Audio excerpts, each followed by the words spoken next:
Aujourd'hui, un sujet qui paraît simple, la recherche de mots-clés. En vrai, j'aurais pu juste vous balancer une série d'outils pour trouver des mots-clés et après vous allez dessus et vous débrouillez. Mais nous, on est professionnels sur cette chaîne, on va vouloir aller beaucoup plus loin. Je vais vous expliquer quoi en faire, quels sont les différents types d'intentions de recherche, comment mettre en place une stratégie, quels sont les différents types de mots-clés. Bien sûr, je vais vous montrer 3-4 outils pour trouver des mots-clés.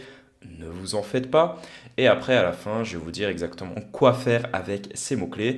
Parce qu'en soi, avoir des mots-clés, c'est pas le problème, c'est plutôt ce que vous en faites. Alors déjà, comment trouver des mots-clés? Vraiment le plus simple et le plus facile, c'est directement utiliser le moteur de recherche de Google. Donc on peut voir que quand j'écris voiture, il va me faire des propositions, comme par exemple voiture manuelle, voiture sans permis, voiture occasion, voiture électrique, etc. Après, voilà, vous pouvez étoffer entre guillemets votre mot pour aller un petit peu plus près, un petit peu être plus précis sur votre recherche. Et n'oubliez pas, vous pouvez également mettre le curseur derrière pour après avoir encore d'autres propositions. On va lancer subvention voiture électrique. On va pas s'arrêter à là. Google nous permet de voir encore beaucoup d'autres choses. Entre guillemets, déjà, on a les autres questions posées. Donc, ça peut vous donner des idées sur comment créer d'autres idées d'articles de blog, par exemple, ou alors directement comment enrichir votre article si vous voulez en écrire un sur les subventions pour les voitures électriques. Et surtout, tout en bas, vous avez les recherches associées. Donc on peut voir que pour les subventions dans les voitures électriques, on a une forte volonté d'avoir une localité, comme par exemple subvention voiture électrique Suisse, Genève, Vaud, Fribourg. Du coup, ça peut être intéressant de mettre en place un cocon sémantique. C'est un sujet que je voulais aborder un petit peu plus tard dans les vidéos, mais abordons-le maintenant. Donc globalement, un cocon sémantique, ça ressemble à ça. Et là, on pourrait imaginer que ma requête cible, ça soit subvention voiture électrique, et que tous mes mots-clés A et B, ça soit voiture subvention électrique Fribourg, Vaud, Valais. On pourra pouvoir créer une page dédiée à chacun, avec les règles spécifiques par canton ou même par pays. Et c'est quelque chose qui peut être très intéressant, surtout que ce sont des propositions données par Google. Donc ça veut dire qu'il y a du volume de recherche pour ces mots-clés et que ce n'est pas anodin. Mon deuxième outil, c'est toujours sur Google, c'est le Google Keyword Planner. Donc à la base, c'est un outil pour lancer des campagnes Google Ads. D'ailleurs, lorsque vous allez setup votre compte Google Ads, vous allez être obligé de mettre votre carte de crédit. Enfin, c'est pas obligé, mais une majorité des fois, il va vous demander de mettre votre carte de crédit. Lorsque vous mettez votre carte de crédit, n'oubliez pas d'annuler ou de la retirer, parce que vous allez devoir lancer une campagne, mettre votre carte, valider la campagne, et après, une fois que c'est fait, annuler votre campagne pour ne pas être débité. Si vous faites ça dans l'heure, vous aurez aucun paiement à faire. Par contre, si vous laissez tourner votre campagne, vous allez payer, ça c'est sûr. En tout cas, n'oubliez pas d'enlever votre carte de crédit.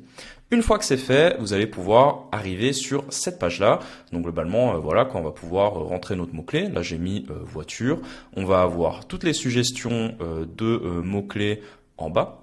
Hop, je suis obligé de lancer. Ok, je lance, ça m'ouvre. Donc là, on a plein de suggestions d'idées. Donc on peut voir que c'est un petit peu plus fin comme suggestion. Il nous propose des idées de voitures, voitures occasion, etc. Après, on peut également enrichir en allant plus loin en mettant d'autres mots-clés. Ce qu'il y a de sympa, c'est qu'il nous donne directement les moyennes de recherche mensuelles. Là, on peut voir que ce sont des estimations entre 1000 et 10 000, ce qui n'est pas du tout précis. Par contre, si vous payez et que vous lancez ou que vous êtes en train de lancer des campagnes Google Ads, vous aurez les chiffres exacts. Donc au lieu d'avoir une estimation entre 1000 et 10 000, vous allez directement avoir, je sais pas, par exemple 4500. Du coup, vous saurez directement. La partie compétition n'a rien à voir avec le SEO. La compétition, c'est ce qu'il y a énormément de gens qui sont en train d'acheter ce mot-clé autour des campagnes Google Ads ou pas. Donc on peut dire que lorsque c'est high, ça veut dire qu'il y a beaucoup de gens qui sont prêts à acheter une position Google Ads sur ce mot-clé. Et en soi, ça n'a rien à voir avec la compétition en référencement naturel. Ce qui est intéressant, c'est qu'on peut voir également à combien sont misés les mots-clés. Donc en général, plus c'est cher, plus le prix est élevé dans les bids, donc à combien est-ce que les gens négocient le mot-clé, plus ça veut dire qu'il y a de la rentabilité commerciale derrière. Donc généralement, ce que vous allez constater, c'est que pour des articles de blog, vous allez avoir un montant qui est de 0. Par contre, si vous voulez vous positionner sur plombier Paris, là, vous pouvez tomber sur du 10 balles. Donc là, on va faire le test plombier Paris.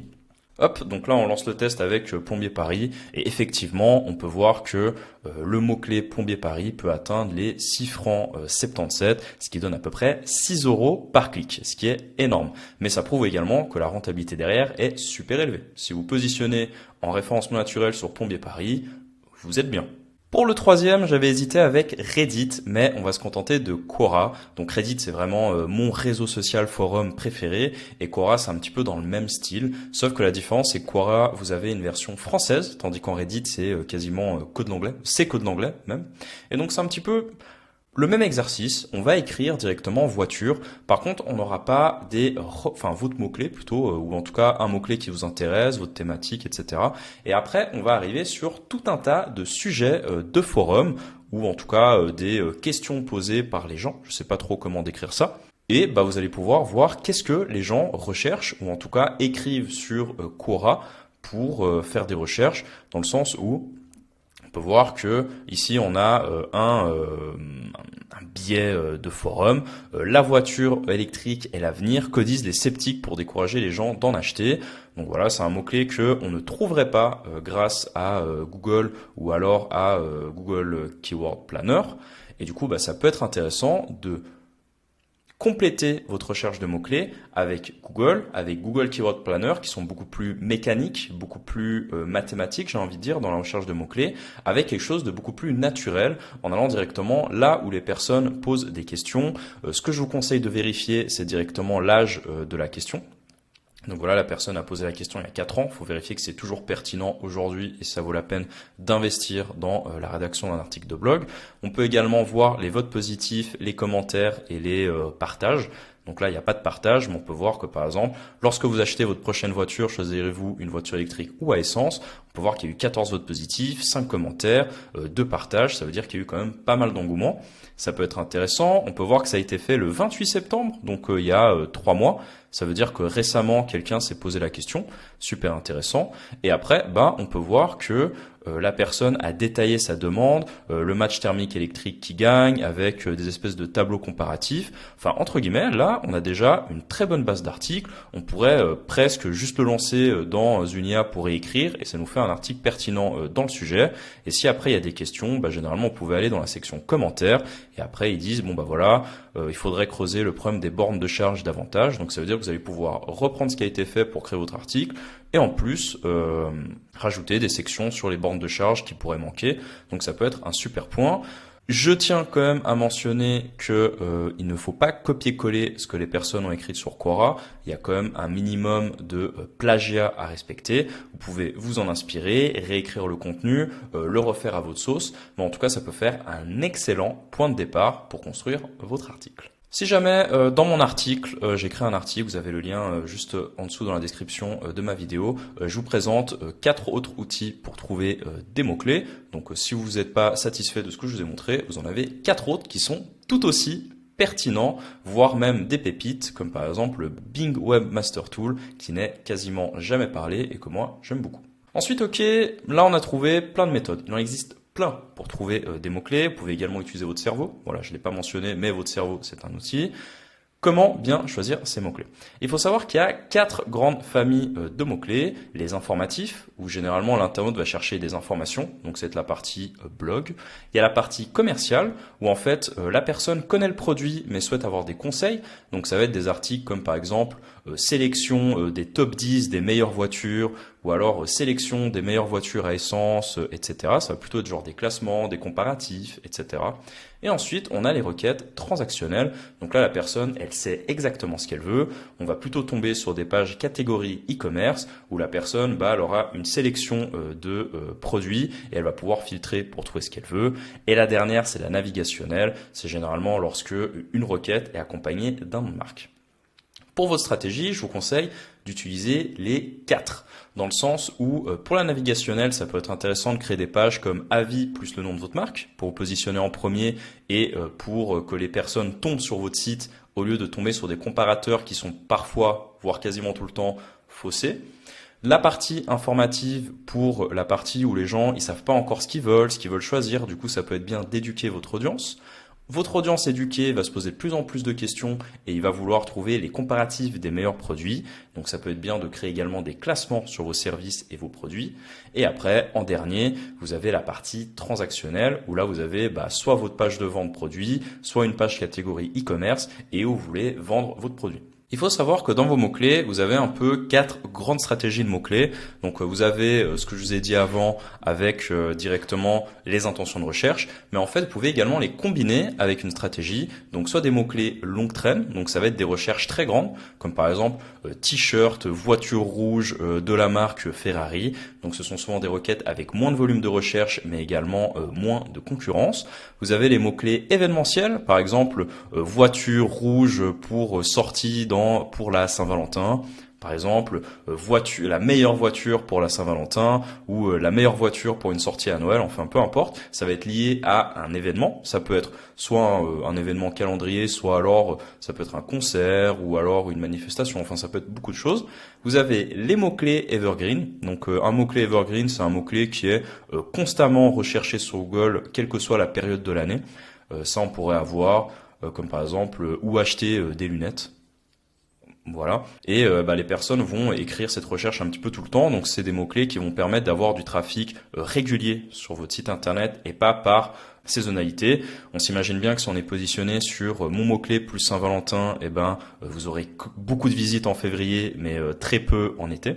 Et après, on a également les mots-clés locaux. Donc ça va être lorsque vous allez avoir votre mot-clé avec une localité. Par exemple, le plus simple, ce serait consultant SEO. Vous pouvez rechercher un consultant SEO classique, mais alors vous pouvez également rechercher un consultant SEO Paris si vous êtes à Paris, ou un consultant SEO Suisse si vous êtes en Suisse, etc. Et ça peut être sympa également de travailler pour vous des déclinaisons de vos mots-clés et d'essayer d'avoir une stratégie la plus complète possible. Donc cibler les événements intéressants pour vous, créer du contenu qui vous attire du trafic tout le temps dans l'année, cibler des requêtes locales pour avoir des clients locaux en fait proches de vous, et également cibler des mots-clés de longue traîne qui sont généralement moins concurrentiels et qui sont très adaptés pour des nouveaux sites internet et même pour des grands sites qui veulent avoir un petit peu plus de trafic. On arrive à la fin, maintenant que vous avez réussi à trouver vos mots-clés, à savoir comment les catégoriser, comment est-ce que vous allez les relier entre eux. Il faut savoir que Google, il fonctionne par URL et en fait, lorsque vous avez une page, lui il va dire cette URL contient le contenu suivant, mais surtout, une métrique que Google utilise énormément, c'est que cette URL est reliée à d'autres URL. Et c'est super important lorsque vous pensez stratégie de mots-clés de créer un cocon sémantique cohérent avec votre mot-clé cible. Prenons l'exemple avec le mot-clé voiture électrique. Il ne viendrait pas à l'idée, et même Google ne va pas apprécier, de relier cette page avec recettes de cuisine végane par exemple. Il faut rester cohérent et essayer de renforcer votre sémantique et prouver que vous maîtrisez le sujet, que vous redirigez vos utilisateurs vers des ressources utiles. Et du coup, si vous avez comme requête cible voiture électrique, peut-être ça peut être intéressant d'avoir un article de blog, choisir voiture électrique ou voiture essence. Ça peut être très cohérent qu'une personne qui recherche voiture électrique cherche à s'informer, est-ce que c'est mieux une voiture électrique ou essence ? Et du coup, on pourra avoir ce mot-clé-là. Ensuite, en dessous, on pourrait imaginer autre chose de plus spécifique, comme par exemple, quelles sont les différences entre une voiture électrique et une voiture essence. Et du coup, on arrive à notre mot-clé cible qui est voiture électrique, qui est renforcé avec un contenu intéressant qui globalement compare les voitures électriques et les voitures essence, ce qu'on a pu voir dans Quora, ce que les gens recherchent, donc c'est très cohérent. Et après, probablement que les gens qui veulent aller encore plus loin sur quoi choisir entre une voiture électrique et une voiture essence voudront connaître les différences caractéristiques des deux véhicules et du coup on va pouvoir renforcer un petit peu ce contenu à travers des nouvelles pages. Et ça Google va le prendre en compte et c'est super important avant de commencer à rédiger, même avant de commencer à écrire ses premières pages, de déjà réfléchir parcours utilisateur et d'imaginer quels contenus vont bien ensemble. Là, ce que je vous ai montré, c'est un petit peu le schéma parfait d'un cocon sémantique, mais il peut y avoir des cas où, par exemple, un mot-clé de niveau BBA, donc qui est redirigé vers le mot-clé B, qui est parmi le mot-clé BB et qui arrive après en BBA, donc une hyper spécialisation, peut être relié à un mot-clé A si ça fait sens. Imaginons qu'on a une thématique qui tourne autour de la cuisine. Donc peut-être que ici on va avoir recette de cuisine et peut-être qu'ici on va avoir ingrédients et là on va avoir par exemple recette pâte carbonara et après ça va être relié à l'ingrédient crème. Crème par exemple pour bien embêter les Italiens.